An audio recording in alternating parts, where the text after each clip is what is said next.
My friends, come with me now into the corridors of the Palacio do Alvorada. Is there a heavy silence floating over the presidential office? And no, Lula's biggest concern today isn't the sluggish economy or the ever-increasing disapproval ratings. What really keeps a leader up at night who feels like he owns the board is a ghost he can't control. Now pay attention, because the most exposed flank of this government has a first and last name. Today I'm going to reveal why despair has taken over the heart of power and how a specific investigation has just landed in the hands of someone the system can't bend. Today I'm going to enlighten your mind because the game is changing. While the mainstream media gets lost in superficial discussions, behind the scenes in Brasilia is on fire for a very concrete reason. The trail of money stolen from those who need it most. The INSS retirees. But here's what that impact really means, and you need to understand it once and for all.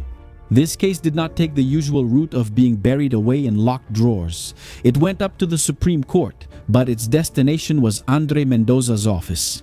This is where the Planalto's desperation starts. When blind loyalty prevails, the system fails, and the process falls into the hands of someone who chooses to follow the law, the truth starts to leak through every crack. They know that against this wall, the usual maneuvers don't work. Look at what's happening in the police reports.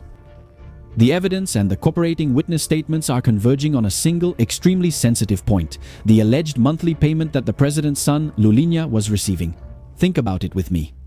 We're talking about resources that should be ensuring the dignity of millions of elderly people, but according to the investigations, were circulating in luxury influence schemes. The government tried everything. They shielded the son in the CPMI and used the power of the state to block summons, but they lost control of the negotiation. The narrative inside the federal police. The warning that Veja magazine published about an alarm from the president is not just a rumor, it's a diagnosis of a terminal vulnerability. They know that if Lula's heir falls, the power project for 2026 collapses along with him. And let's be honest, after the loss, after Bessias's shameful defeat in the Senate, the weakening of Moraes and the Supreme Court with the Banco Master scandal, Lula is melting down. But make no mistake, the system is reacting with the force of a cornered animal. Have you noticed the frantic moves to invalidate plea bargain testimony? It's a desperate attempt to cover their tracks and destroy the evidence before the impact becomes public and irreversible. But there's one factor they didn't foresee.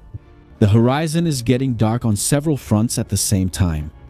Among the investigations of Banco Master, which involved the entire Supreme Court and the judiciary, part of the Centro, and the leadership of the Workers' Party, there are also secrets that are starting to leak from Caracas. Yes, my friends, dictator Maduro could be the next domino to fall. The idea of dropping out of the race for health reasons is no longer just a theory, it becomes a survival strategy. They are looking for an emergency exit. The irony of fate is relentless.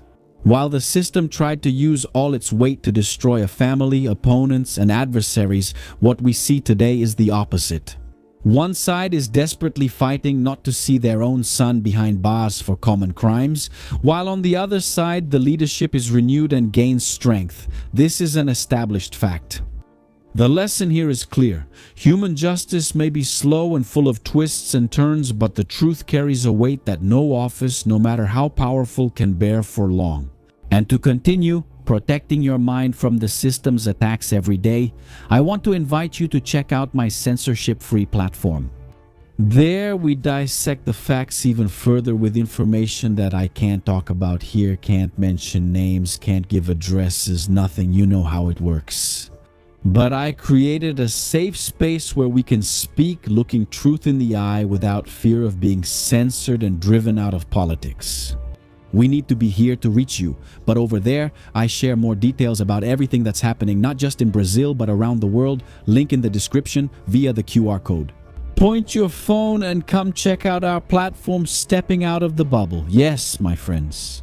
And I also created a channel for series and movies with everything already carefully selected. A special curation, free from woke culture, free from all the whining that has taken over movies and series, with fantastic recommendations for you to enjoy with your family. Click the link in the description or on the card that will appear on your screen now. I'm Shimon Oliveira, here every day shielding your mind to help you understand the world as it really is. Now I'll see you in the next video.